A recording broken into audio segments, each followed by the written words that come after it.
Tollywood star hero Ram Charan megastar Chiranjeevi గారి నటవారసుడిగా Telugu film ఇండస్ట్రీలో అడుగుపెట్టారు. అంతేకాదు తొలి సినిమా చిరు తనయుడు అనే అర్థం వచ్చేలా చిరుత పేరుతో తెరంగేట్రం చేసిన తండ్రి రూట్లోనే మెదిగాడు రామ్ చరణ్. రాజమౌళి దర్శకత్వంలో చేసిన రెండో సినిమా మగధీరతో ఇండస్ట్రీ రికార్డులను తిరగరాశారు. రాజమౌళి డైరెక్షన్లో తెరకెక్కిన ఈ చిత్రం కథానాయకుడిగా రామ్ చరణ్ స్టార్ హీరోగా ఎస్టాబ్లిష్ చేసిందని చెప్పుకోవాలి. ఆ తర్వాత మూడో చిత్రంగా ఆరెంజ్ అంటూ లవబుల్ సినిమా చేశారు. ఈ మూవీ అడ్వాన్స్ ప్రేమ కథా చిత్రంగా తెరకెక్కి ప్రేక్షకుల తిరస్కరణకు గురైన విషయం తెలిసిందే.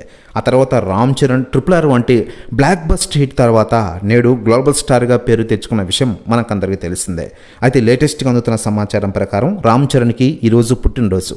దీంతో ప్రపంచవ్యాప్తంగా ఉన్న రామ్ చరణ్ అభిమానులు, ఇతర ఇండస్ట్రీ సెలబ్రిటీలందరూ రామ్ చరణ్కి ప్రత్యేకంగా పుట్టినరోజు శుభాకాంక్షలు తెలుపుతూ ఉన్నారు. మరీ ముఖ్యంగా సోషల్ మీడియాలో తన అభిమానులు రామ్ చరణ్కి పుట్టినరోజు వేడుకలు ఘనంగా నిర్వహించేందుకు ప్లాన్ వేస్తూ ఉన్నారు.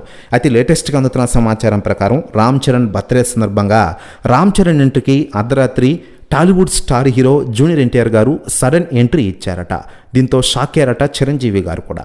ప్రస్తుతం ఈ న్యూస్ కూడా తెగ వైరల్ అవుతుండగా నిన్న రాత్రి రామ్ చరణ్కి కేక్ కట్ చేయించి బర్త్డే వేడుకలు గ్రాండ్గా జరుపుకున్నారట. ప్రస్తుతం ఈ న్యూస్ కూడా తెగ వైరల్ అవుతోంది టోటల్ తెలుగు ఇండస్ట్రీలో. మరోవైపు రామ్ చరణ్ ప్రస్తుతం RC16 మూవీలో నటిస్తూ ఉన్నారు. ఈరోజు పుట్టినరోజు సందర్భంగా ఈ cinema first look title reveal చేశారు. ఈ సినిమాకి పెద్ది అనే టైటిల్ రిలీజ్ చేసి ఔరు అనిపించారు బుచ్చిబాబు డైరెక్టర్.